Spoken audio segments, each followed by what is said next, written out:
공인중개사 법령이 규정한 각종 의무와 책임에 대해서 살펴보셨는데요. 이제 관련 단원별 기출문제집 94페이지에 보시면 총 관련한 최근 기출문제 꽤 많습니다. 46문제나 되는데 빠르게 한번 풀어보도록 하시죠. 1번부터 보겠습니다. 1번. 개업공인중개사가 거래계약서를 작성하는 경우에 관한 설명으로 틀린 것을 물었는데요. 5항 지문 보시면 개업공인중개사가 하나의 거래계약에 대해서 서로 다른 둘 이상의 거래계약서를 작성한 경우 등록관청은 중개사무소 개설 등록을 취소하여야 한다. 이것은 상대적 등록 취소 사유이기 때문에 등록을 취소할 수 있다라고 표현하는 것이 맞습니다. 그래서 5항이 정답인데요. 중개가 완성되면 개업공인중개사가 거래계약서를 작성하고 거래 당사자에게 교부하며 3년간 보존해야죠. 작성한 거래계약서는 교부하기 전에 서명 및 날인을 해야 되잖아요. 이런 일반적인 거래계약서 작성, 교부, 보존 의무 위반은 업무정지 처분 사유입니다. 6개월의 범위 내에서 업무의 정지를 명할 수가 있어요. 그런데 중개 완성 시 개업공인중개사가 거래계약서를 작성했는데 이 거래계약서에 거래금액 등을 허위로 기재한다든가, 다시 말해 다운계약서나 업계약서를 작성한다든가, 아니면 서로 다른 둘 이상의 계약서를 작성하는 행위들을 하면 이거는 상대적 등록 취소 처분 사유에 속하기 때문에 문장으로 표현을 한다면 등록을 취소할 수 있다라고 표현되어야지 하여야 한다라고 하면 틀리는 겁니다. 근데 지금 보면요. 중개 완성 시 거래계약서 작성 의무는 개업공인중개사 입장에서 보면 제대로 안 할 거면 차라리 안 하는 게 낫죠. 작성 안 했다고, 서명 및 날인 안 했다고, 교부하지 않았다고, 5년 보존하지 않았다고 등록 취소 못합니다. 해봐야 업무정지 명할 뿐이에요. 그러나 의뢰인이 요구해서 그렇게 했다 하더라도 다운계약서나 업계약서나 이중계약서 작성했다가 걸리면 잘릴 수도 있습니다. 상대적 등록 취소 사유에 속하기 때문입니다. 5항이 틀린 지문으로 정답이고요. 2번 문제. 개업공인중개사 갑의 손해배상 책임의 보장에 관한 설명으로 틀린 것을 물었는데 역시 5항을 보시면 갑이 공제금으로 손해배상을 한 때에는 30일 이내에 공제에 다시 가입해야 된다. 30일이 아니라 15일 이내에 다시 설정해야죠. 그런데 보험이나 공제에 가입했다가 보험금이나 공제금이 지급되었다면 15일 이내에 재설정해야 하지만 공탁을 하였다가 공탁금 중 일부액이 손해배상금으로 지급되었을 때에는 15일 이내에 부족하게 된 금액을 보전할 수가 있는 거죠. 30일이 아니라 15일입니다. 그러면 30일 이내라는 말은 어디서 보셨나요? 아니요. 그거 합격증, 공인중개사 자격증 교부는 1개월 이내인데 공인중개사법상 1개월이라는 말과 30일이라는 말은 의미가 다르기 때문에 바뀌면 틀린다고 그랬죠. 30일 이내, 1개월이 아니라 30일 이내라고 한 게 있었는데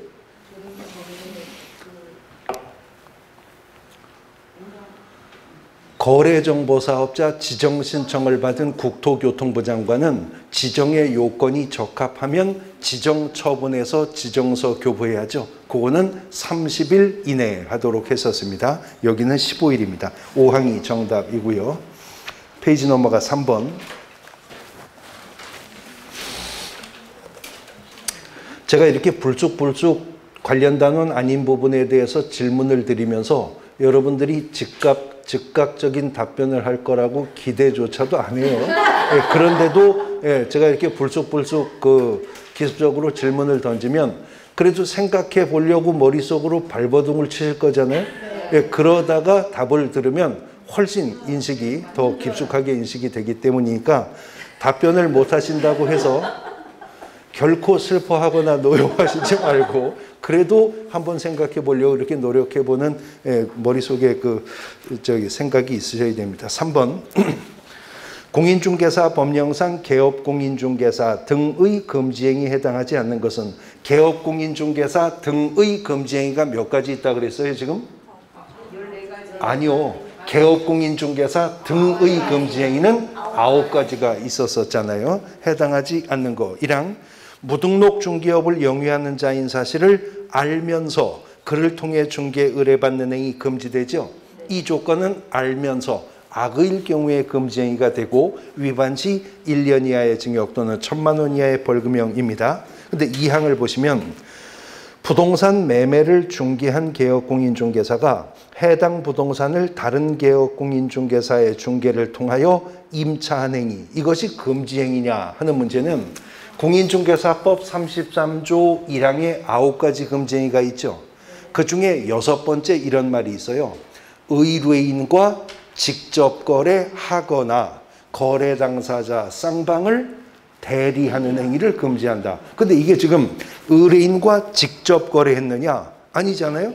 다른 개업공인중개사의 중개를 통하여 임차했기 때문에 직접 거래가 아니라 금지행위 위반은 아니라는 겁니다. 그래서 2항이 정답이 되고요.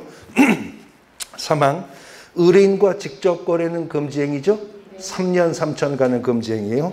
그 다음에 4번째 제3자에게 부당한 이익을 얻게 할 목적으로 거짓으로 거래가 완료된 것처럼 꾸미는 등 중개 대상물의 시세에 부당한 영향을 줄 우려가 있는 행위와 5항에 단체를 구성하여 단체 구성원 이외의 자와 공동중개를 제한하는 행위는 둘 다 금지 행위인데요. 새롭게 신설된 8번째, 9번째 금지 행위입니다. 그래서 이것은 금지 행위일 뿐만 아니라 무엇이기도 하다고?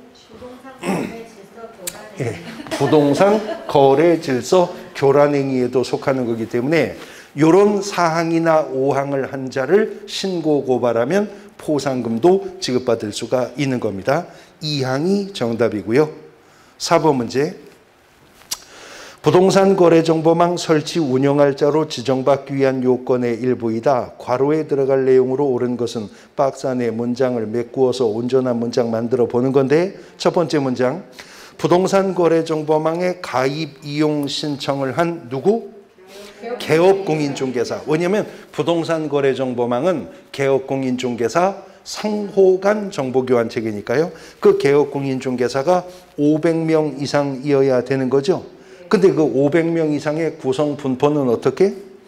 2개 이상의 시도에서 각각 30명 이상이어야 됩니다. 30명 이상이어야 되고요. 그 다음에 전문 인력 확보 규정이 있잖아요. 정보처리기사 1명 이상, 공인중개사도 1명 이상을 확보하도록 합니다. 그래서 4항이 정답이었네요. 5번 문제. 공인중개사 법령상 개업공인중개사가 확인 설명해야 할 사항 중 중개대상물 확인 설명서 1, 2, 3, 4 서식에 공통적으로 기재되어 있는 것을 모두 고르랍니다. 권리관계에 관한 부분은 1, 2, 3, 4 서식 모두 기재되어 있겠죠. 근데 비선호시설은요. 1서식에는 있는데 2서식만 가도 없어요. 그런데 3서식에는 또 나타났다가 4서식에 가서는 없어집니다. 다시 말해 1, 3서식에는 기재란이 있는데 2, 4서식에는 없는 게 딱 하나 비선호시설입니다. 비선호시설은 1, 3서식, 즉 주거용 건축물 확인 설명서와 토지 확인 설명서에만 비선호시설을 기재하도록 하는데요. 이 비선호시설은 해당 주택이나 토지로부터 얼마 거리?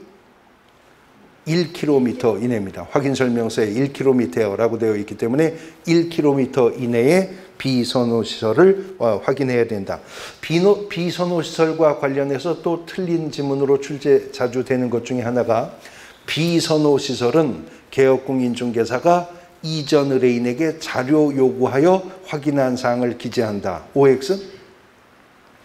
어떨까요? X입니다. 내벽, 도배 등의 상태, 수도, 전기, 가스, 소방시설 등의 상태는 개업공인중개사가 여기 이전 의뢰인에게 그런 상태, 저런 상태는 자료 요구할 수 있죠. 그러나 비선호시설은요. 개업공인중개사가 의뢰인에게 물어볼 일이 아닙니다. 건물의 내부 상태가 아니잖아요. 그러니까 개업공인중개사가 직접 현장 확인을 통해서 확인을 해야 됩니다. 표현도 개정이 되었는데요. 예전에는요, 확인설명서에 혐오시설이라고 되어 있었어요. 근데 혐오시설을 비선호시설로 바꾸었습니다. 범위가 넓어졌어요? 좁아졌어요? 아니, 생각해 보세요. 넓어졌죠. 굳이 혐오까지는 아니라 하더라도 비선호, 기피하는 시설이 있다면 그거 개업공인중개사가 현장 확인해서 기재해야 됩니다. 그러면 구체적으로 비선호 시설이라는 게 뭐 있을까요? 예, 장례식장, 뭐 화장터, 또 뭐 가스 충전소, 버스 공용 차고지, 쓰레기 매립장, 뭐 쓰레기 소각장, 이런 것들 비선호시설에 속하죠. 예비군 훈련장, 이런 것도 비선호시설에 속합니다. 멀쩡하던 놈도 예비군복만 입으면 이상해지잖아요. 예비군 훈련장 같은 것들도 비선호시설에 속하는 것으로 판단하고 있습니다. 단 객관적으로 판단을 해야죠. 공부하기 싫다고 도서관 뭐 이렇게 집어넣으면 안 되는 거고 객관적으로 판단하는 겁니다. 그 다음 디귿, 거래 예정 금액 1, 2, 3, 4 서식에 모두 있어야죠. 근데요, 일조량, 소음, 진동, 악취 같은 환경시설, 환경 조건은 오직 주거용 건축물 확인 설명서에만 있는 거예요. 왜냐하면 가정공동생활을 영위하는 공간이 주택이니까. 이 1, 2, 3, 4 서식 중에서 오직 1서식에만 기재사항란이 있는 것이 이 환경 조건이고요. 그 다음에 교육시설과 판매의료시설 1서식에만 있습니다. 교육시설과 판매의료시설. 그 다음에 건물의 상태 중에서 도배. 도배는 주택만 도배하지 학원벽이나 공장벽이나 도배 안 하죠. 그래서 도배 상태도 1서식에만 있습니다. 근데 미음, 실제 권리관계와 공시되지 않은 물건의 권리사항은 1, 2, 3, 4서식 다 있겠죠. 그래서 기역, 디귿, 미음, 사망이 정답이 됩니다. 페이지 넘어가 6번 문제. 중개대상물 확인설명에 관한 내용으로 옳은 것은 1항 개업공인중개사는 선량한 관리자의 주의로 중개대상물의 권리관계 등을 조사 확인하여 의뢰인에게 설명할 의무가 있다. 있습니까? 있죠. 그런데 그런 의무가 있다고 공인중개사법이 규정하고 있나요? 그렇지는 않았습니다. 판례가 인정하지만 어쨌거나 개업공인중개사는 선관주의 의무 있다. 1항이 옳은 지문 정답입니다. 2항, 2명의 개업공인중개사가 공동중개한 경우 중개대상물 확인설명서에는 공동중개한 개업공인중개사 중 1인만 서명 날인하면 돼요. 공동중개에 참여한 개업공인중개사가 전원이 서명 및 날인해야 됩니다. 그런데요, 중개대상물 확인설명서에 보면 개업공인중개사가 인적사항 기재하고 서명 및 날인하는 칸이 2칸이 있거든요. 공동중개할 수도 있기 때문에 그래요. 그런데 어떤 공동중개는 3인이, 4인이 공동중개할 수도 있잖아요. 그럼 확인설명서에 개업공인중개사 서명 날인하는 칸이 모자라요. 2칸밖에 없으니까. 그때는 어떻게 해요? 별지로 첨부해서라도 공동중개에 참여한 개업공인중개사들은 모두 서명 및 날인하도록 하고 있는 겁니다. 3항, 개업공인중개사는 중개대상물에 대한 확인설명을 중개가 완성된 후에 해야 된다? 이거 물어보는 거잖아요. 확인설명은 중개 의뢰받았을 때 중개가 완성되기 전에 취득의뢰인에게 확인설명해야 되는 것입니다. 4항, 중개보조원은 중개의뢰인에게 중개대상물 확인설명 의무를 집니까? 중개보조원은 현장 안내 및 일반 서무 등 단순한 업무를 보조하는 자에 불과하죠. 그러면 질문, 소속 공인중개사는 확인설명 의무가 있어요? 중개보조원은 확인설명 의무 없는 거죠? 그러면 소속 공인중개사는 확인설명 의무가 있냐고요? 있어요, 없어요? 없어요. 25조 확인설명 의무는 개업공인중개사의 의무입니다. 소속 공인중개사가 확인설명서나 거래계약서 작성 의무 있습니까? 없습니다. 그건 개업공인중개사의 의무죠. 해당 중개행위를 한 소속공인중개사의 의무는요, 작성한 거래계약서 확인설명서에 개업공인중개사와 함께 서명 및 날인할 의무만 있어요. 근데 유의할 것은요, 소속공인중개사는 확인설명할 의무는 없죠. 근데 확인설명을 할 수는 있어요. 예, 업무를 수행할 수 있으니까. 소속공인중개사가 거래계약서를 작성할 수도 있어요. 예, 업무를 수행할 수 있으니까. 의무는 없는데 권한은 있거든요. 그러니까 공인중개사법이 의무는 없기 때문에 안 했다고는 뭐라 할 수 없어요. 근데 하려면 똑바로 해, 그거죠. 그러니까 소속공인중개사가 확인 설명을 안 했어요. 어떻게 돼요? 아무렇지도 않아요. 의무 없는 거니까. 근데 소속공인중개사가 확인 설명을 했는데 불성실하고 부정확하게 근거자료도 제시 안 하고 확인 설명을 했다. 그러면 자격정지입니다. 소속공인중개사가 거래계약서를 작성하지 않았대요. 어떻게 돼요? 아무렇지도 않아요. 그런 의무 없으니까. 근데 소속공인중개사가 거래계약서를 작성했는데 다운계약서, 업계약서, 이중계약서를 작성했다? 그러면 자격정지입니다. 그러면 자격정지가 되는 거예요. 의무는 없지만 권한은 있기 때문에 안 했다고는 뭐라고 할 수 없지만 하려면 똑바로 하라는 거죠. 그 다음 5항. 개업공인중개사는 그 중개대상물 확인설명서를 작성하여 거래 당사자에게 교부하고 원본을 5년간 보존해야 돼요? 3년. 그러면 5년을 3년으로 바꾸면 맞아요? 지금 5항 지문 5년을 3년으로 바꾸면 맞나요? 그래도 틀리는 게요.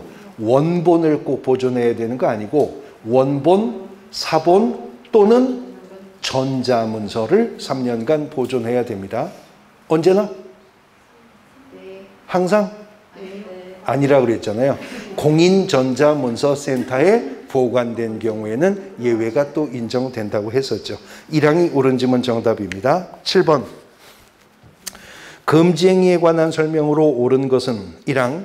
법인인 개업공인중개사의 사원이 중개대상물의 매매를 업으로 하는 거 금지되지 않는다. 지금요 33조 1항은 여기 개업공인중개사 등은 다음 각호의 행위를 하여서는 아니 된다고 했기 때문에 소속공인중개사도 중개보조원도 법인의 임사원들도 이런 9가지 하면 안 되죠. 그 중에 첫 번째 금지행위가 중개대상물의 매매를 업으로 하는 행위였었습니다. 1항 틀렸고요. 2항. 개업공인중개사가 거래 당사자 쌍방을 대리하는 거 금지되지 않나요? 아까 의뢰인과 직접 거래하거나 당사자 쌍방을 대리하는 거 금지한다고 그랬죠? 민법상 쌍방 대리 금지와는 달리 공인중개사법상 쌍방 대리 금지는 양 당사자의 사전 동의나 승낙이 있어도 금지행위입니다. 무조건 금지행위입니다. 그러나 쌍방을 대리하지 말라고 했다면 쌍방을 대리하는 것만 금지될 것이다. 그래서 당사자 중 일방을 대리하는 것은 또 금지가 안 되는 것이고요. 그 다음 3항. 개업공인중개사가 중개의뢰인과 직접 거래하는 행위 금지되죠?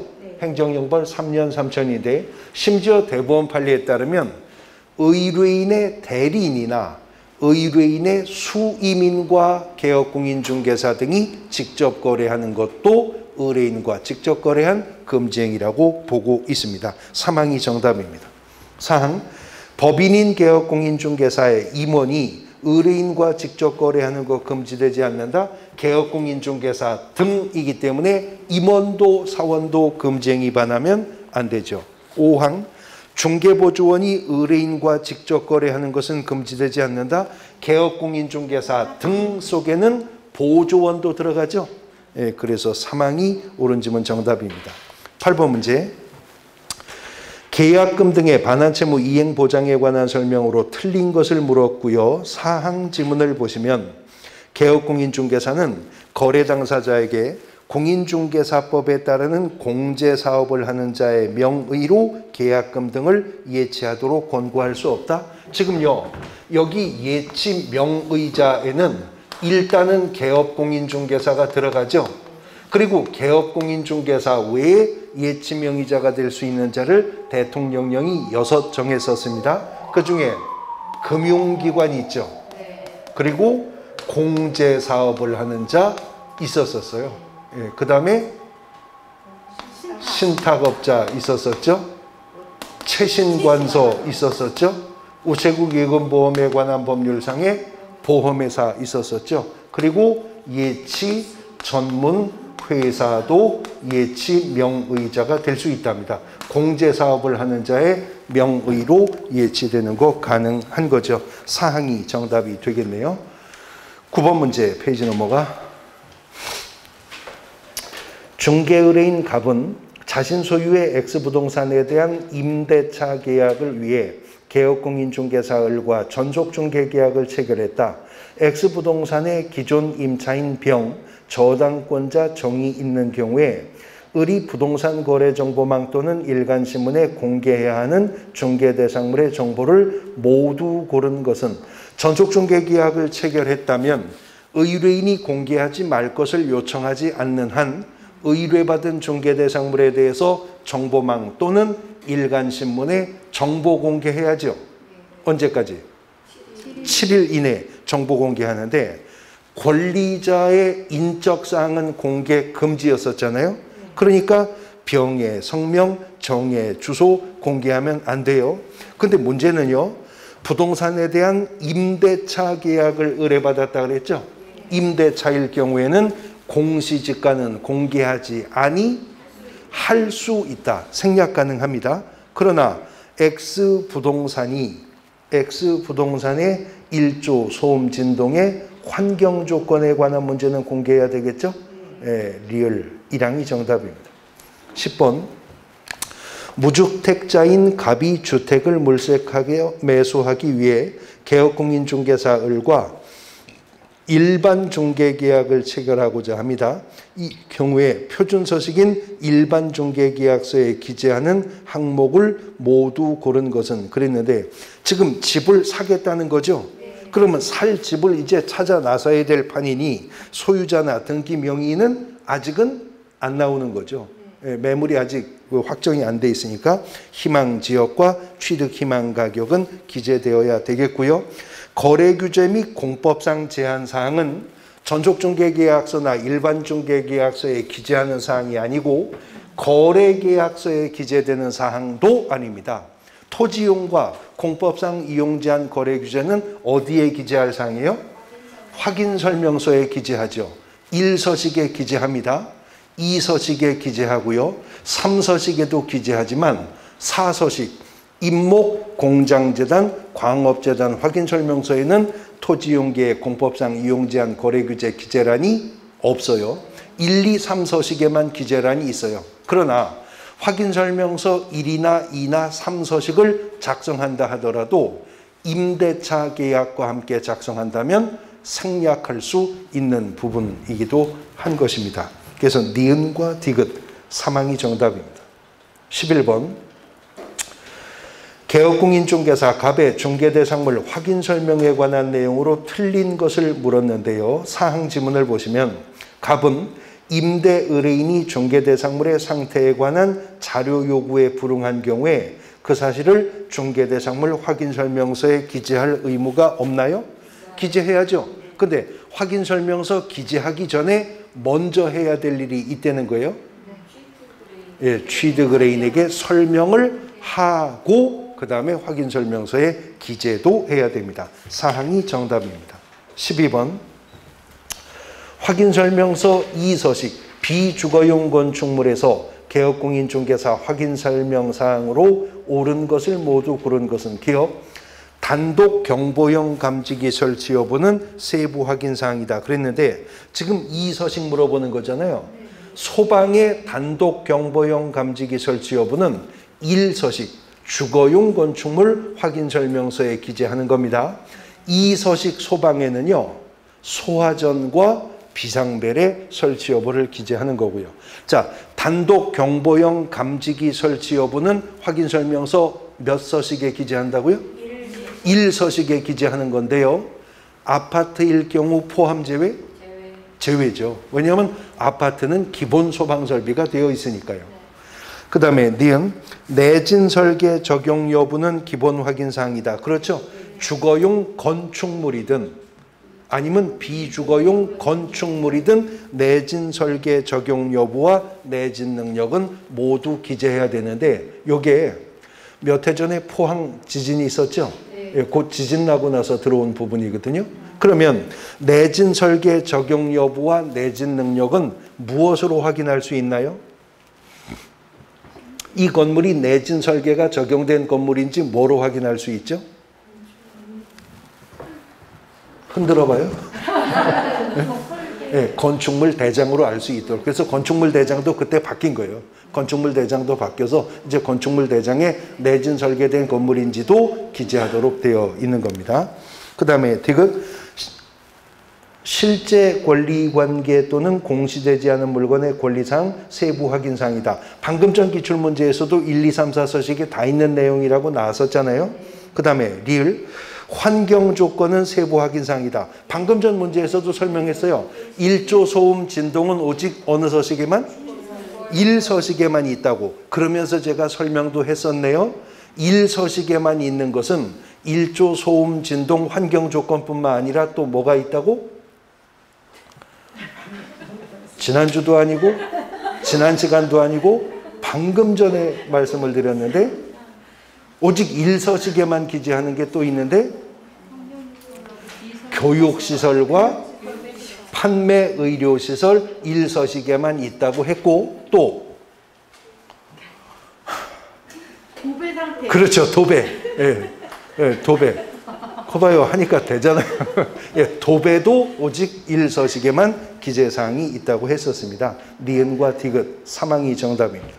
13번 중개계약에 관한 설명으로 틀린 것은 1항 임대차에 대한 전속중개계약을 체결한 개업공인중개사는 중개대상물의 공시지가를 공개해야 합니까?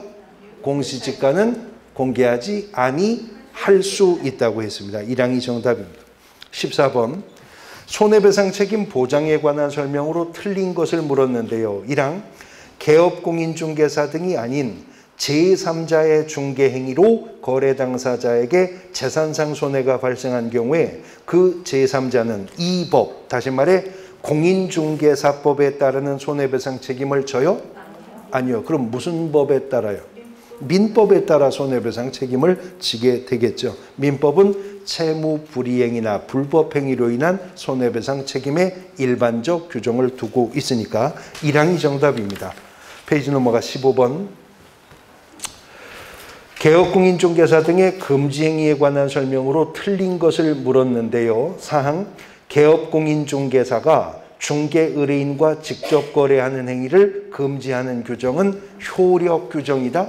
그러면 이게 효력규정이라면 개업공인중개사가 의뢰인과 직접 매매계약 체결하면 매매계약이 무효다. 그 말이잖아요.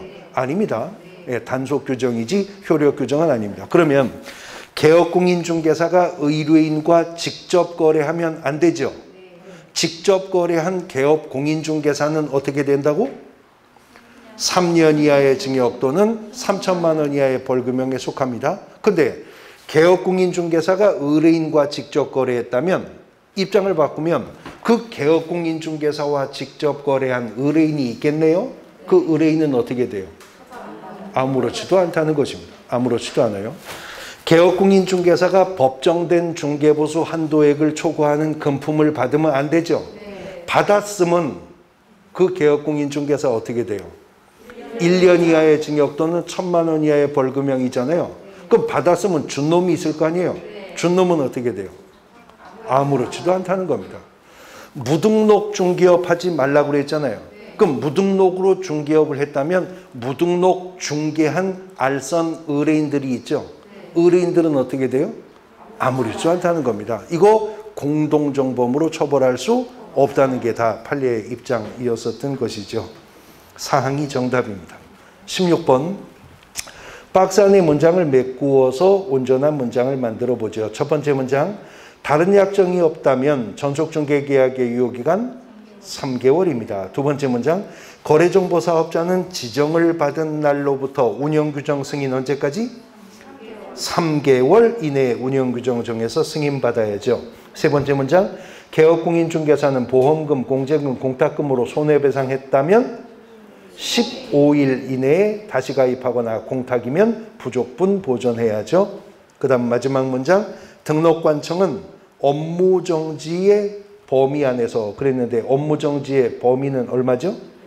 6개월. 자격정지도 6개월이죠. 그 범위 안에서 가중감경을 할 수가 있는데 가중하여 처분하는 경우에도 업무정지 처분은 6개월을 초과할 수 없다. 단 6개월의 범위 안에서요. 5개월짜리, 3개월짜리, 2개월짜리가 있지만 그 기준에서 2분의 1을 가중하거나 2분의 1을 감경하는 것이 가능해지게 되는 겁니다. 1항이 정답이 되겠습니다. 그 다음 17번 문제. 개업공인중개사에게 금지되어 있는 행위를 모두 고르랍니다. 기업, 다른 사람에게 자기 상호를 사용하여 업무를 하게 하는 거 등록증 양도되어져 이것도 니은 중개업을 하려는 공인중개사에게 사무소 등록증 대여하는 거 금지되죠? 디귿 공인중개사를 고용하여 중개 업무를 보조하게 하는 거는 중개사무소 운영과 관련해 선택할 수 있지 금지가 되지 않죠? 그러면 부칙상의 개업공인중개사도 소속공인중개사를 고용할 수가 있어요? 그렇기 때문에 부칙상의 개업공인중개사도 때로는 공인중개사 자격증 원본 개시 의무가 발생할 수도 있다고 했었던 거죠. 기업과 니은만 금지된 행위입니다. 3항이 정답입니다. 18번 손해배상 책임 보장에 관한 설명으로 틀린 것을 물었는데요. 2항 개업공인중개사는 보험금, 공제금, 공탁금으로 손해배상을 한 때에는 30일 이내가 아니라 15일 이내에 재설정하거나 부족분을 보존해야 됩니다. 30일이 아니라 15일입니다. 또 물어봐야지. 30일 이내는 뭐가 30일이네요? 네. 거래정보사업자 지정신청을 받은 국토부 장관이 지정의 요건이 적합하면 지정 처분해서 지정서 교부하는 것이 30일 이내라고 했었습니다. 2항이 정답입니다. 19번 개업공인중개사 갑이 공인중개사 법령에 따라 거래계약서를 작성하고자 한답니다. 틀린 것은 3항을 보시면 공동중개의 경우에 갑과 참여한 개업공인중개사 모두 거래계약서에 서명 및 날인을 해야죠. 서명도 하고 날인도 하여야 합니다. 서명을 할 때는 어떻게? 자필로 해야 되고요. 필적인 함께. 날인을 할 때는 무엇으로? 업무개시전에 등록한 인장으로 날인을 해야죠. 서명했다고 날인하지 않거나 날인했다고 서명하지 않으면 공인중개사법 위반이죠. 서명 및 날인이니까 개업공인중개사면 업무정지, 소속공인중개사라면 자격정지의 대상이 될 것입니다. 3항이 정답이었고요. 20번 공인중개사인 개업공인중개사 등의 중개대상물 확인설명에 관한 내용으로 옳은 것을 모두 고르랍니다. 기업, 시장, 학교 등과의 근접성 등 중개대상물의 입지조건은 개업공인중개사가 확인설명해야 되는 사항에 해당한다. 그렇죠? 니은, 개업공인중개사가 중개대상물 확인설명서 사본을 보존할 기간은 5년이에요? 3년. 또 꼭 사본이어야 돼요? 원본도 전자문서도 가능했었죠. 니은은 틀렸고 디귿 당해 중개행위를 한 소속공인중개사가 있는 경우 확인설명서에는 개업공인중개사와 그 소속공인중개사가 함께 서명 및 날인해야죠. 리을 중개업무 수행하는 소속공인중개사가 성실 정확하게 중개대상물 확인설명을 하지 않은 것은 자격정지 사유죠. 그러면 아예 확인설명을 안 한 거는 아무렇지도 않다고요. 의무는 없기 때문에 기업 디귿 리을이 맞습니다. 사항이 정답.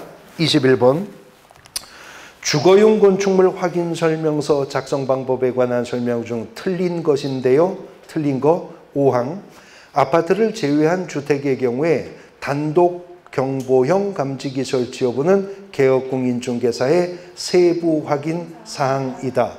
아파트를 제외한 주택의 경우에는 단독 경보형 감지기 설치 여부 개업공인중개사가 확인할 사항 맞죠? 세부 확인 사항 지금 틀린 거 고르라는데 다시 볼까? 1항 개업공인중개사 기본 확인 사항은 개업공인중개사가 확인한 사항을 적어야 한다. 그렇죠? 2항 건물의 내진 설계 적용 여부와 내진 능력은 개업공인중개사 기본 확인 사항 건축물 대장으로 확인하죠. 거래 예정 금액은 중개가 완성되기 전 거래 예정 금액을 적는 거고요. 4항 벽면 및 도배 상태는 매도 임대 의뢰인에게 자료 요구해서 확인한 사항을 적는 거고요. 5항 아파트를 제외한 주택의 경우에 단독 경보형 감지기 설치 여부는 세부 확인 사항이 아니다라고 해서 틀렸구나. 문장을 잘못 읽었습니다. 세부 확인 사항이 있는 거죠. 그런데 지금은 1서식이기 때문에 단독 경보형 감지기 설치 여부를 소방란에 기재하지만 2서식이었다면 소방란에 뭐 기재한다고요? 네?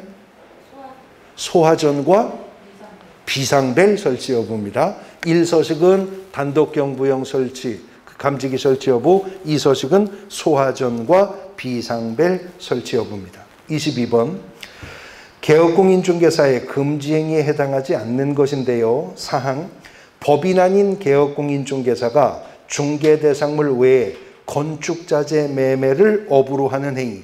개인인 개업공인중개사는요. 겸업이 허용되니까 건축자재 매매업 할 수 있죠.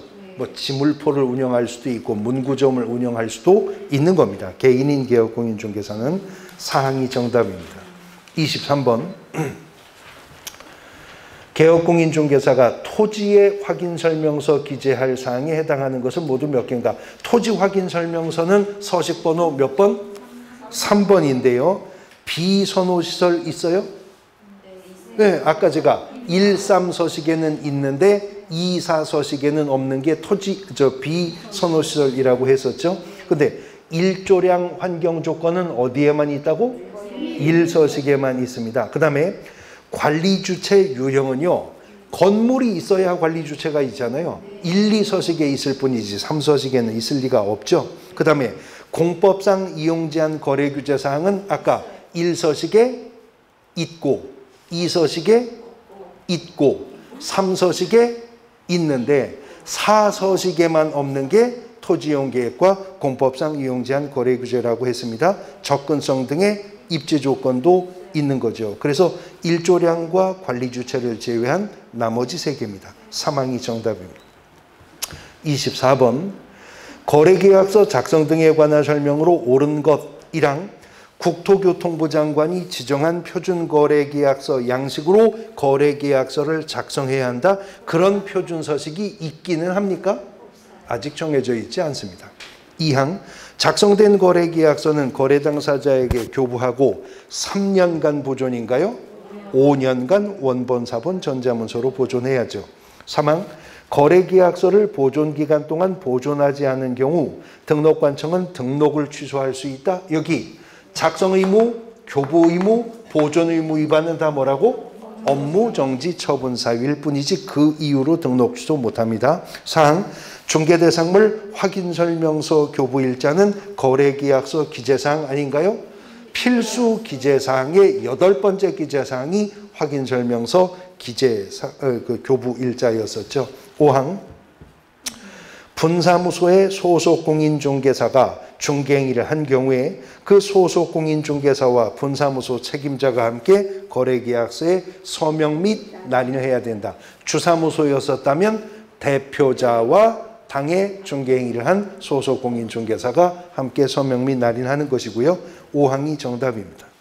25번 손해배상 책임 보장에 관한 설명으로 옳은 것은 1항 개업공인중개사는 중개를 개시하기 전에 거래 당사자에게 손해배상 책임의 보장에 관한 설명을 해야 된다. 아까 설명 언제 한다고 그랬죠? 중개가 완성이 되어서 거래계약서 확인설명서를 교부할 때 보증관계증서 사본을 제공하면서 그때 설명해야 된다고 그랬죠. 2항 개업공인중개사는 업무 개시 후 즉시 손해배상 책임을 보장하기 위해 보증보험 또는 공제에 가입해야 된다. 즉시 했어도 늦었죠. 업무보증 설정은 언제까지? 업무를 개시하기 전까지 했어야 되니까. 3항 개업공인중개사가 중개행위를 함에 있어서 거래 당사자에게 손해를 입힌 경우에 고의과실과 관계없이 그 손해를 배상해야 된다. 30조에 따르면 여기 업무상 고의나 과실로 인하여 당사자에게 재산상 손해가 발생했을 때 배상 책임이 있다고 규정하고 있죠. 4항 개업공인중개사가 공탁금 회수 제한 규정 폐업한 날로부터 5년이 아니라 3년이었습니다. 5항 개업공인중개사는 자기의 중개사무소를 다른 사람의 중개행위의 장소로 제공함으로써 당사자에게 재산상 손해를 발생하게 한 때 손해배상 책임이 있다. 여기 공인중개사법 30조 2항이 규정하고 있는 상법의 명의 대여자 책임과 같은 책임이 30조 2항에 있었습니다. 5항이 정답이죠. 26번 개업공인중개사의 금지행위에 해당하는 것을 모두 고르랍니다. 기업 의뢰인을 대리하여 타인에게 중개대상물을 임대하는 행위, 금지행위인가요? 쌍방을 대리했을 때 금지행위가 되겠죠. 그 다음에 니은 상업용 건축물의 분양을 대행하고 법정 중개보수 또는 실비를 초과하여 금품을 받는다. 이거는 분양 대행을 한 거잖아요. 중개업을 한 게 아니고요. 그러니까 개업공인중개사가 법인이라 하더라도 상업용 건축물이나 주택에 분양대행할 수 있죠. 그러면 분양대행료를 받을 거 아니에요? 얼마 받을 수 있어요? 얼마든 받을 수 있는 겁니다. 얼마든. 개업공인중개사가요. 상업용 건축물이나 주택에 대한 임대 관리 등의 관리 대행을 할 수도 있지만 분양 대행할 수도 있죠. 관리 대행료 얼마 받을 거냐? 분양 대행료 얼마 받을 거냐? 이건 중개업이 아니기 때문에 공인중개사법의 요율 한도액으로 제한할 수가 없죠. 그러니까 사적 자치 원칙에 의해서 당사자와 합의한 금액이면 얼마든 받아도 공인중개사법 위반 아닌 것입니다. 디귿 중개 의뢰인의 소유자로부터 거래에 관한 대리권을 수여받은 대리인과 중개대상물을 직접 거래하는 거, 이것도 금지행위예요? 자, 의뢰인의 대리인과 개업공인중개사가 직접 거래했어요. 이것도 금지행위인가요? 금지행위라고 아까 설명을 드렸었어요. 왜 이게 금지행위냐면, 자, 개업공인중개사가 의뢰인의 대리인과 직접 거래했으면 지금 개업공인중개사가 누구와 법률행위를 했어요? 아니, 다시 개업공인중개사가 의뢰인의 대리인과 직접 거래했으면 개업공인중개사가 법률행위는 누구와 했냐고요? 대리인과 했잖아요. 그런데 대리의 삼면관계라는 것은 그 법률행위의 효과는 본인과 직접 거래한 효과가 생기기 때문에 판례가 의뢰인의 대리인이나 의뢰인의 수임인과 개업공인중개사가 직접 거래하는 것도 금지행위로 본다는 거죠. 그 다음 리을 건축물의 매매를 업으로 하는 것은 법정중개대상물의 매매를 업으로 한 거잖아요. 금지행위가 되죠. 디귿과 리을 2항 정답입니다. 27번 주거용 건축물 확인설명서에 기재할 기본 확인사항 중 입지 조건에 해당하지 않는 것은 그랬는데요. 그 입지 조건에는 도로와 대중교통수단과의 연계성, 주차장, 교육시설, 판매 및 의료시설이 있지만 공원은 없었습니다. 1항이 정답입니다. 28번 거래계약서에 기재할 사항으로 공인중개사 법령상 명시된 것을 모두 고른 것은 중개가 완성되면 개업공인중개사가 거래계약서 작성해야죠. 필수적 기재사항이 9가지가 있다고 했었는데 그 9가지 한번 나열해 볼까요? 첫 번째 거래 당사자, 인적사항, 두 번째 물건의 표시, 세 번째 계약, 네 번째 거래 금액과 계약 금액 등 그 지급에 관한 사항, 다섯 번째 물건의 인도 일시, 여섯 번째 권리 이전의 내용. 일곱 번째, 조건이나 기한이 있다면 조건과 기한. 그리고 여덟 번째, 확인 설명서, 교부일자, 작성일자. 확인 설명서, 교부일자, 작성일자. 왜 이렇게 왔다 갔다 하세요? 교부일자, 작성일자. 네, 교부일자입니다. 그리고 마지막으로 그 밖의 약정 내용. 이 9가지였었습니다. 기업, 계약일이 있죠? 니은, 물건의 인도일시 있죠? 인도일시가 뭐예요? 이행의 시기 말하는 거죠. 이행의 시기. 보통은 잔금 지급과 동시행 관계로 물건의 인도 인수하고 등기 업무 처리하잖아요. 그거 기재하래요. 그 다음에 권리 이전의 내용 있죠? 확인 설명서, 교부일자 있습니다. 예, 네 가지 답니다. 5항이 정답입니다. 29번. 개업공인중개사가 2015년 10월 23일 중개 의뢰를 받아 공인중개사 법령상 중개대상물 확인 설명을 하는 경우에 관한 내용으로 틀린 것을 묻는데요. 2항.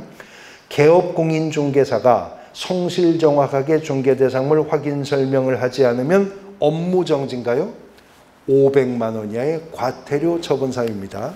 소속공인중개사가 불성실 부정확하게 근거자료 제시하지 않는 건 자격정지라 그랬잖아요. 소속공인중개사는. 근데 개업공인중개사는 500만 원 이하의 과태료 처분 사유입니다. 2항이 정답입니다. 30번.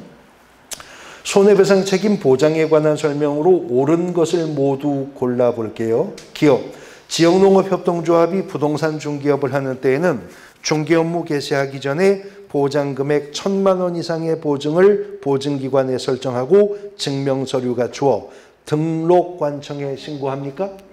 예, 지역농협도 업무보증 설정 신고는 등록관청 가서 한다고 했습니다. 기억 맞고요. 니은, 개업공인중개사는 자기의 사무소를 다른 사람의 중개행위의 장소로 제공함으로써 당사자에게 재산상 손해를 발생하게 한 때는 손해를 배상할 책임이 있다는 게 30조 2항의 규정이었었죠. 니은 틀렸고 디귿, 개업공인중개사는 보증보험금으로 손해배상을 한 때에는 10일 이내 보증보험에 다시 가입해요?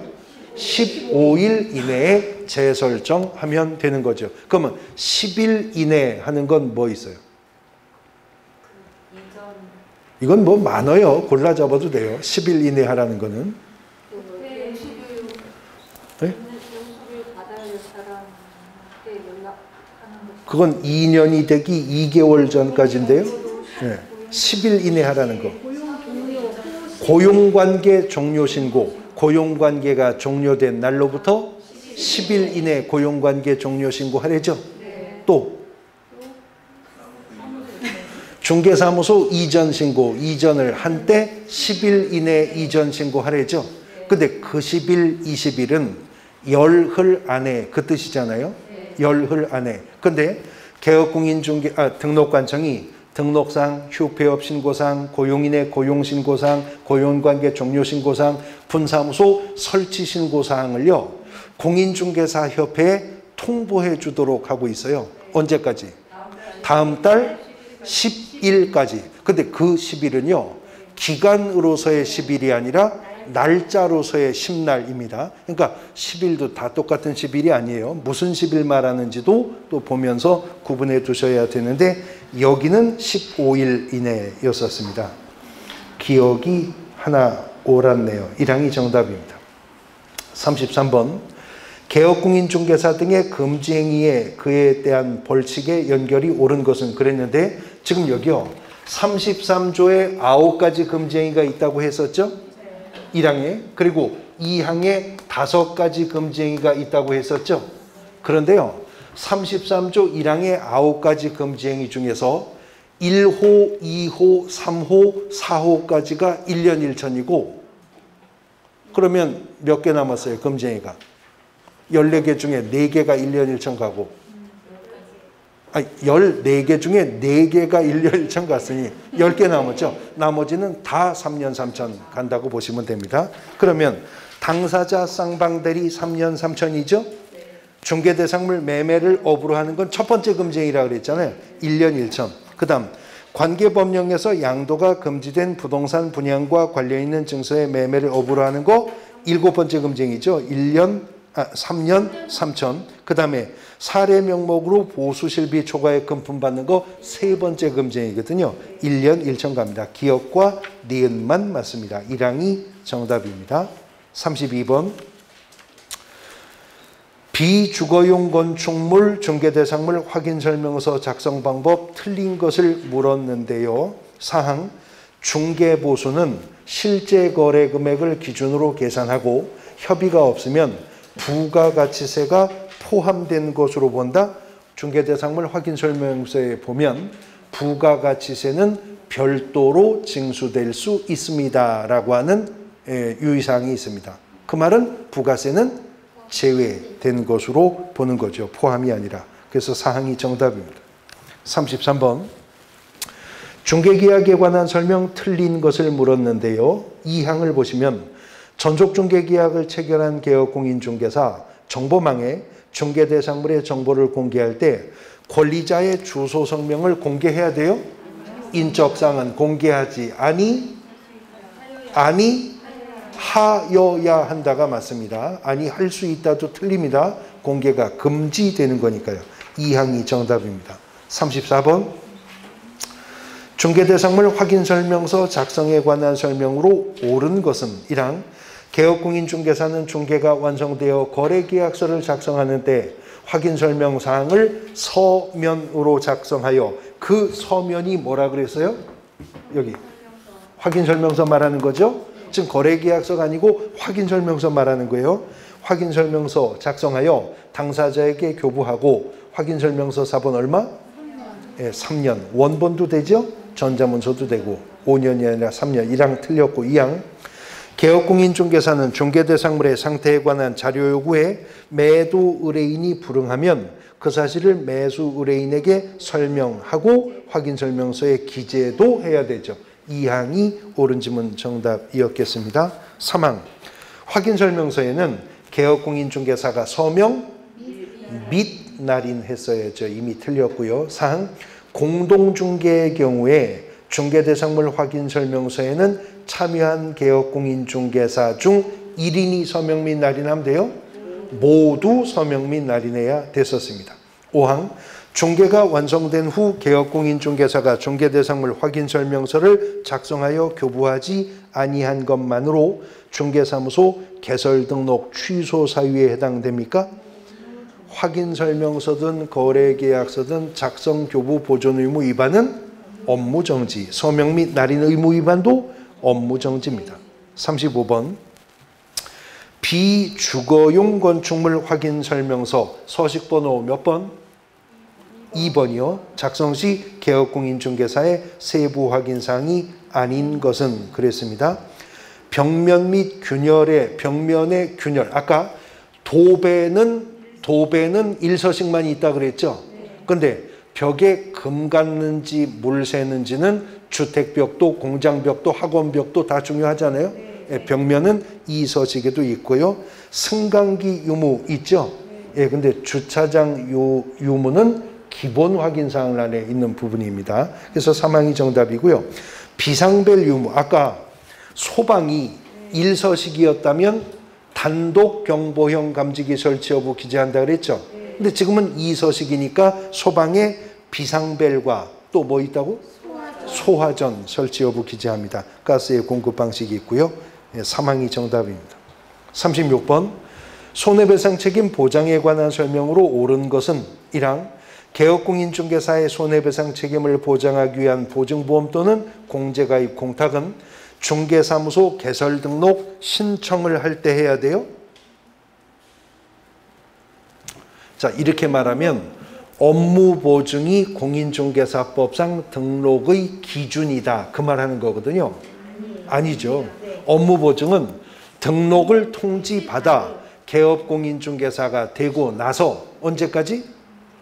업무를 개시하기 전까지만 하면 되는 겁니다. 그래서 틀렸어요. 근데요, 여기서 또 하나 유의해야 될 것은 공인중개사법상 업무보증은 등록의 기준이 아니죠. 등록 통지받고 나서 할 일이죠. 그런데 개업공인중개사가 경매 대리를 하려면 대법원 규칙상 등록을 받아야 하잖아요. 그 대법원 규칙에서는 등록의 요건, 등록의 기준이었어요. 지방법원장에게 경매 등록 신청하기 전에 업무보증 먼저 설정하고 등록 신청 들어가야 됩니다. 그것이 공인중개사법과 대법원 규칙의 또 하나의 차이점이었죠. 2항, 다른 법률의 규정에 따라 중개업할 수 있는 법인이 부동산 중개업을 하는 경우 업무보증 설정하지 않아도 돼요. 그 누가 중개업을 하든 업무보증 설정 제도는 손해배상 책임을 담보하는 제도이기 때문에 누구도 예외가 없어요. 심지어 지역농협도 금액을 깎아주지 보증 설정을 면제해 주지는 않았었으니까. 3항, 공제에 가입한 개업공인중개사로서 보증기간이 만료가 되어 다시 보증을 설정한다. 자, 지금은요, 공제금이 지급되어서 재설정이 아니라 갱신이에요. 그러면 만료 후 15일 이내입니까? 예, 만료일까지, 여기죠. 만료일까지 업무보증 재설정해야 된다고 했었죠. 4항, 개업공인중개사가 손해배상 책임을 보장하기 위한 조치를 이행하지 아니하고 업무를 개시하면 등록관청 등록 취소할 수 있죠. 4항이 정답입니다. 5항, 보증보험금으로 손해배상을 한 경우에 개업공인중개사는 30일 이내가 아니라 여기 15일 이내에 업무보증 다시 설정해야 됩니다. 30일이 아니라 15일 이내입니다. 지겹겠지만 또 여쭤봅니다. 30일 이내는 뭐가 있었어요? 거래정보사업자 지정신청을 받은 국토교통부 장관이 지정의 요건이 적합할 때 지정 처분을 30일 이내에 하도록 하겠죠. 사항이 정답입니다. 이렇게 10번을 반복했는데도 고사장 가서 틀렸다. 그럴 수 있죠. 그러면 선생 책임이에요? 학생 책임이에요? 학생 책임입니다. 아니에요. 선생 책임이에요. 그러면 11번은 얘기했었어요. 선생 책임이에요. 37번. 개업공인중개사 등의 금지행위에 해당하지 않는 것을 물었습니다. 5항을 보시면요. 매도인으로부터 매도중개 의뢰받은 개업공인중개사 의뢰중개로 X부동산을 매수한 개업공인중개사 갑이 매수중개 의뢰를 받은 다른 개업공인중개사의 병해중개로 X부동산을 매도했으면요. 살 때도 직접 거래 안 했고 팔 때도 직접 거래 안 했죠. 그래서 금지행위 위반은 아니라는 겁니다. 5항이 정답입니다. 38번. 중개대상물 확인설명서 작성 방법에 관한 사항으로 옳은 것은 1항 권리관계의 등기부 기재사항은 개업공인중개사 기본 확인사항으로 실제 권리관계와 미공시 중요시설의 물건의 권리관계는 세부 확인사항으로 구분해 기재하도록 합니다. 1, 2, 3, 4서식 모두 다. 2항 건폐율 상한, 용적률 상한은 개업공인중개사 기본 확인사항으로 토지이용계획 확인서 내용을 확인해 적는다.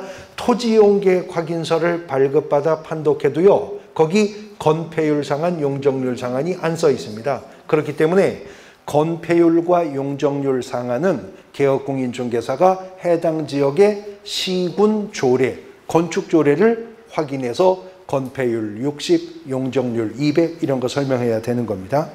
3항 거래 전 금액은 개업공인중개사 세부 확인사항으로 중개가 완성된 때 거래 금액을 기재한다. 중개가 완성되기 전 거래 전 금액 기재하는 겁니다. 4항 취득 시 부담할 조세의 종류 및 세율은 중개 대상물 유형별 모든 서식의 공통 기재사항으로 임대차의 경우에도 기재한다. 어떤 부동산이든 임차인이 취득세, 농어촌 특별세, 지방교육세 내는 부동산 거래는 없잖아요. 그러니까 취득 관련 조세의 종류와 세율은요. 임대차일 경우에는 자, 아까 공법상 이용 제한 및 거래 규제 문제는 1, 2, 3서식에 있고 4서식은 없다 그랬죠. 그러나 1, 2, 3서식을 작성할 때도 공법상 이용 제한 거래 규제는 임대차일 경우에는 생략할 수 있다라고 되어 있어요. 그 다음에 공시지격과 건물 공시가격도요. 임대차일 경우에는 생략할 수 있다라고 확인설명서에 써 있어요. 그런데 취득 관련 조세의 종류와 세율은요. 확인설명서에 임대차일 경우에는 제외한다라고 써 있어요. 왜요? 아니 생략을 할 것도 없거든요. 임차인이 취득세, 농특세 안 내니까 제외합니다. 아예 생략을 할 것조차도 없는 게 임대차일 경우에 취득 관련 조세의 종류 및 세율인 것입니다. 5항 중개보수는 법령으로 정한 요율 한도에서 중개의뢰인과 개업공인중개사가 협의해서 결정하며 중개보수에는 부가가치세가 아까도 나왔죠?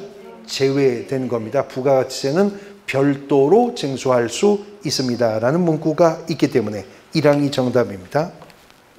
39번 거래계약서 작성에 관한 설명으로 옳은 것은 1항 중개대상물 확인설명서 교부일자 거래계약서 기재할 사항 아니에요?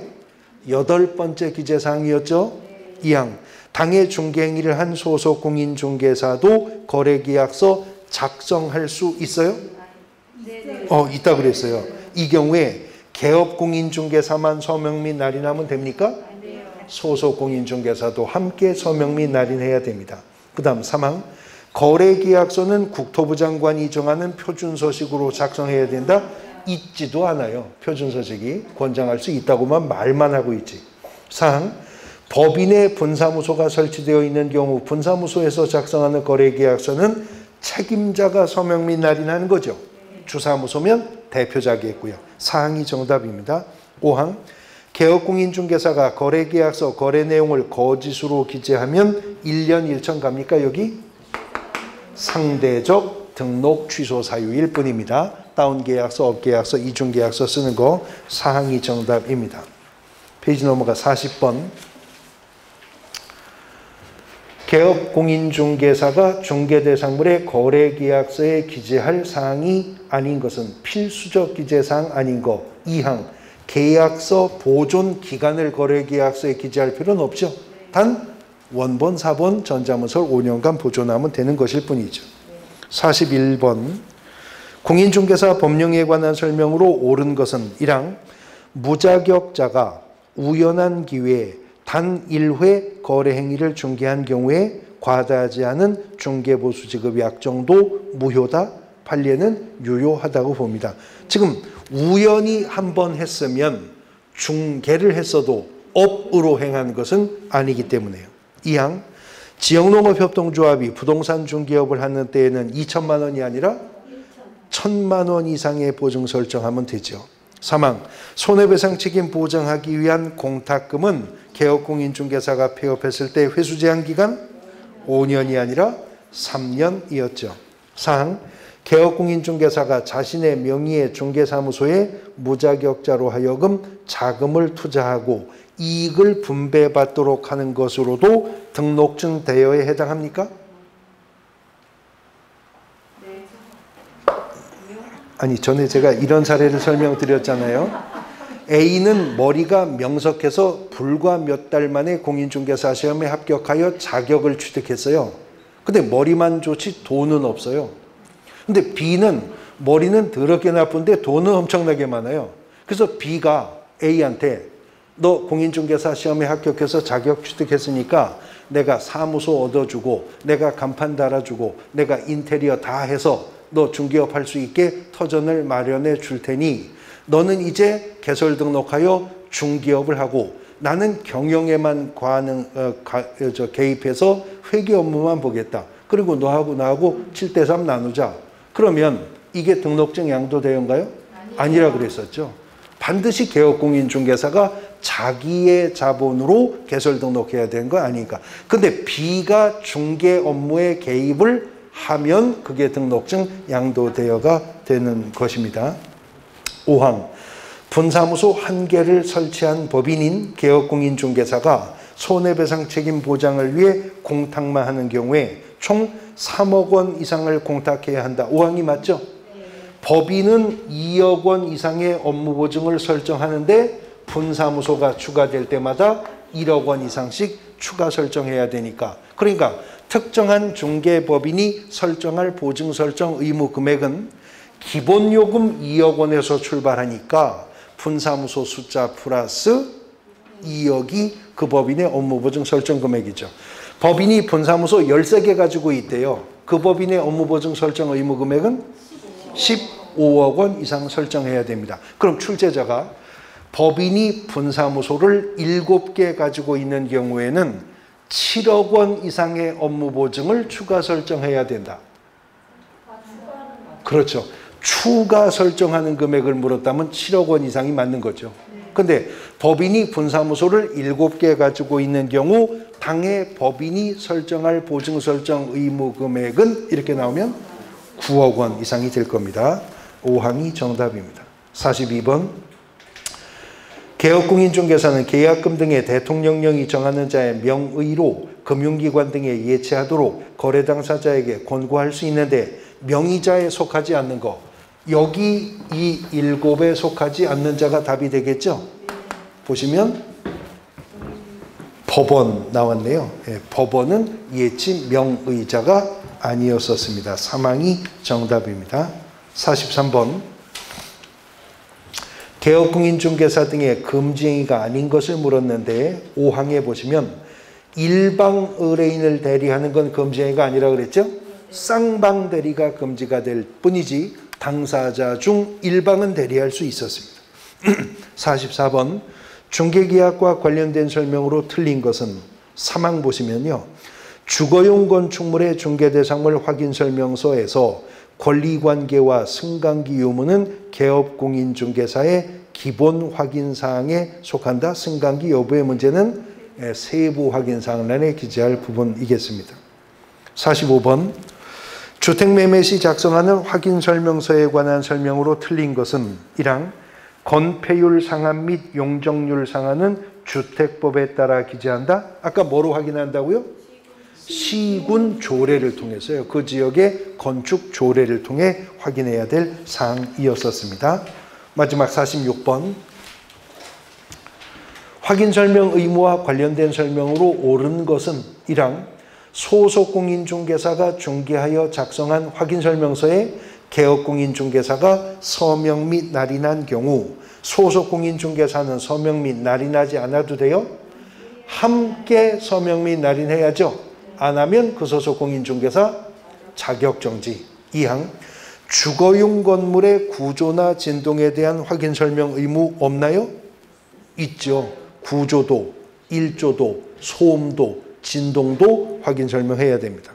3항 비주거용 건물에 관한 확인설명서에는 소음에 관한 확인 조건도 기재해야 돼요. 일조 소음 진동의 환경 조건은 오직 어디에만 기재한다고? 예, 1서식에만 기재한다고 합니다. 또 여쭤봅니다. 그거 말고 1서식에만 기재하는 게 또 있다고 했는데 예, 도배 있고요. 예, 교육시설이 있고요. 예, 판매 및 의료시설. 이건 다 1서식에만 오직 기재하는 란이 있는 것입니다. 4항 중개대상물의 근저당이 설정된 경우 실제 피담보 채무에까지 조사 확인하여 설명할 의무가 없어요? 다시 4항 중개대상물의 근저당이 설정된 경우에 실제 피담보 채무에까지 조사 설명할 의무가 없냐고요? 없어요. 없어요. 왜 없냐? 왜 없냐? 개업공인중개사가 알 수도 없거든요. 실제 피담보 채무액이 얼마인지는 개업공인중개사가 접근해서 알 수도 없어요. 자, 중개대상물의 근저당이 설정되었는가를 개업공인중개사가 등기사항 증명서만으로 알 수 있어요? 알 수 있죠. 그러면 등기사항 증명서 분석을 통해 근저당 설정 시점 알 수 있어요? 근저당권자가 누구인지 알 수 있어요? 채권 최고액이 얼마인지 알 수 있어요? 알 수 있죠. 근데 지금 현재 실채무액이 얼마인지는 등기사항 증명서로 알 수가 없죠. 그러면 실채무액이 얼마인지는 등기부로는 알 수가 없어요. 그럼 어떻게 확인해요? 누구한테 물어봐요? 매도인한테 물어봤어요. 저 근저당이 13억이 채권 최고액이 13억이나 채권 최고액이 있는데 이거 실채무액이 얼마나 됩니까? 그랬더니 매도인이 그래요. 그거요. 다 갚았어요. 다 갚았는데 지금 말소만 안 하고 있는 거예요. 다 갚았다고요. 그럼 그거 믿을 수 있어요? 개업공인중개사가 매수인한테 다 갚았대요. 지금 하나도 없대요. 그럴 수 있어요? 없잖아요. 매도인 말을 믿을 수 없죠. 그럼 어떻게 할 수 있어요?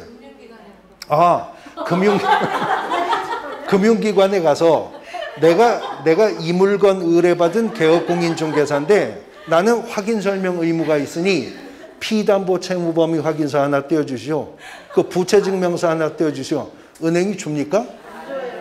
그거는 근저당 설정자 자식이 와도 안 떼어줘요. 부모가 와도 안 떼어준다고요? 본인이 와야 떼어주지. 은행 가도 안 가르쳐줘요. 그럼 어떻게 알아요? 알 수가 없어요. 그럼 알 수 없어서 설명 못하는 건 어쩔 수 없잖아요. 그래서 대법원 판례는 근저당이 설정되어 있는 중개대상물일 경우 개업공인중개사는 등기사항 증명서로 조사 가능한 채권 최고액까지 조사하여 설명하면 족하고 실채무액까지 설명해야 될 의무는 있다고 할 수 없다라고 판시했어요. 자, 다시 대법원 판례가 실채무액까지 설명해야 될 의무는 있다고 할 수 없다라고 판시했거든요. 그러면 있다고 할 수 없다니까 없다고 할 수 있는 거죠. 아니, 판례가 있다고 할 수 없다고 했으니까 없다고 할 수 있는 거죠. 그러니까 안 해도 된다 그 말이죠. 안 해도 된다 그 말이에요. 아니, 그러면 안 해도 된다 그러지 왜 그렇게 말을 하느냐? 좀 그래야 폼이 나잖아요. 그래도 대법원 판결이니까. 근데 원래 대법원 판결문이 옛날 일정 때부터 일본 판례 문법이 그대로 와서 지금 그런데 앞으로는 조금씩 변하고 있습니다. 근데 하나 더 기억하실게요. 실채무액까지 설명해야 될 의무는 있다고 할 수 없다라고 판시하면서 그러나 이렇게 나와요. 항상 이 그러나가 무서워요. 그러나 개업공인중개사가 제대로 조사하지도 않은 채 의뢰인에게 실채무액인 양 설명하여 이를 믿고 거래한 의뢰인에게 재산상 손해가 발생하면 여기서 이제 이 말이 나와요. 여기서 재산상 손해가 발생하면 개업공인중개사는 선량한 관리자로서의 주의 의무 위반으로 배상 책임이 있다. 이렇게 판시합니다. 그러니까 실채무액까지 설명할 의무가 있어요? 없어요? 없는데요. 없는데 제대로 확인도 안 한 채 실채무액인 양 설명을 했다가 그거 믿고 매수한 제3자가 거래 당사자가 손해가 생기면 선관주의 의무 위반이 인정돼서 손해배상 책임이 있다라고 본다는 겁니다. 거의 같은 논지의 판결이 있어요. 개업공인중개사가 중개 완성 전에 취득 의뢰인에게 확인 설명하면 되죠. 그래서 취득 의뢰인에게 확인 설명하기 때문에 조세 관계는 취득 관련 조세에 대해서만 설명하면 되죠. 근데 021조 1항 9호가 뭐라 그랬냐면 취득 관련 조세의 종류와 세율이라 그랬어요? 액이라 그랬어요? 세율까지 설명하면 된다 그랬어요. 세액이라고 말을 안 하고 세율이라고 말했어요. 왜 그러냐면요. 개업공인중개사가 전문 직업인이에요? 전문 직업인이에요? 네. 누가 그래요? 공인중개사법 29조 1항이 그래서 품위를 유지하라는 거 아니에요? 전문 직업인으로서 지녀야 할 품위를 유지하고 그렇죠.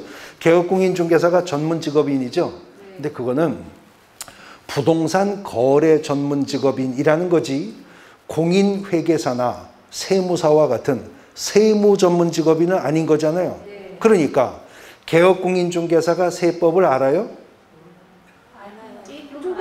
대답 잘하세요. 세법 교수님한테 말할 거니까. 몰라요? 알아요? 몰라요? 왜 몰라요? 매주 3시간을 하는데 왜 몰라요? 할수 없어요. 그렇죠. 세법을 아는데 잘하냔 말이에요. 뭘 잘하래? 일주일에 3시간 하는 세법 가지고 뭘 잘하래? 대충 알지. 그러니까 취득 관련 조세의 종류와 율까지 설명하면 된다고 했어요.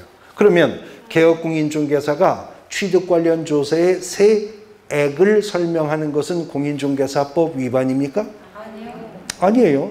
넘치도록 한 건데 아니에요. 근데 이 개업공인중개사가 전에 학원 다닐 때 세법 교수님이 제일 좋았어요. 맨날 세법만 했어요. 그래서 차별성 강화를 위해서 합격하고 현역에 나가서 다른 개업공인중개사는 이걸 못할 거야. 내가 팬 서비스 차원에서 해야지. 그래서 취득세 몇십 몇만 몇천 몇백 원 내시면 이 땅 삽니다. 농특세 몇만 몇천 몇백 몇 원 나올 거고요. 지방교육세 몇만 몇천 몇 원 이내요. 이렇게 설명하는 거 공인중개사법 위반입니까? 아닙니다. 아닙니다. 근데 그렇게 설명을 했거든요. 근데 나중에 보니까 이게 또 사치성 재산으로 분류돼서 중과세가 돼버렸네요. 그러니까 매수인이 아니 당신이 취득세 이거 내면 살 수 있다고 그래서 내가 지금 샀는데 세금 폭탄 맞았다. 책임져라. 그러면 대법원은 똑같은 말을 합니다. 개업공인중개사는 선량한 관리자로서의 주의 의무 위반이 인정되므로 배상 책임이 있다 하는 거죠. 그러니까 판결의 논지는 뭐예요? 나대지 말라는 거죠. 필요 없이 나대지 말라는 거죠. 근저당 설정돼 있으면 그냥 등기부 보고 채권 최고액 얼마라고 알려주면 되고 취득 관련 조세 세율이 몇 프로라고 알려주면 되지 정확하게 설명하려고 했다가 손해가 발생하면 배상 책임은 있다는 겁니다. 4항이 정답이고요. 5항 토지에 관한 중개대상물 확인 설명서에는 등기된 토지 임차권이 존재하더라도 기재할 필요가 없나요? 기재해야 되겠죠? 그럼 등기된 임차권이라면 등기부 기재사항란에 기재해야 되겠죠. 근데 임차권은요. 등기가 안 되었어도 대항력과 우선변제권이 있을 수 있죠. 그거는 실제권리관계란에 또 기재해야 될 사항이겠습니다. 사항이 정답입니다. 공인중개사법상 의무와 책임에 관한 문제였었습니다. 그런데요. 공인중개사 자격을 2장에 의해서 취득해야 3장의 중기업에 등록을 할 수 있죠. 3장의 중기업 등록까지 해야 4장의 중개사무소에 운용을 할 수 있죠. 근데 자격을 취득하고 등록을 해서 중개사무소를 운영하면 해야 할 일이 한두 가지가 아니잖아요. 하지 말아야 할 일은 또 한두 가지예요. 거기다가 손해배상 책임에 위험부담까지도 떠안는 게 중개업이죠. 근데 이걸 왜 하려고 하세요? 아니 합격하셔서 등록하시면 사무소 운영하면서 이 많은 의무와 책임을 다 부담해야 되고 손해배상 책임에 위험부담까지도 떠안아야 될 일이 이 일인데 이걸 왜 하려고 하시냐고요? 국민의 재산권 보호를 위한 소명의식에 불타서 이 공부하세요 지금? 돈 벌려고 하는 거잖아요. 돈 벌려고. 근데 문제는 33조 1항의 9가지 금지행위 중에서 세 번째가 이런 말이 있어요. 사례, 증여, 그 밖에 어떠한 명목으로도 법이 정한 중개보수 실비를 초과해서 금품수수하면 안 된다죠. 그럼 더 받지 말아야 한다면 더 받지 말아야 할 범위를 알아야 되잖아요. 그래서 이제 6장은 그 보수에 관한 문제가 나오는 겁니다. 쉬었다가 보겠습니다.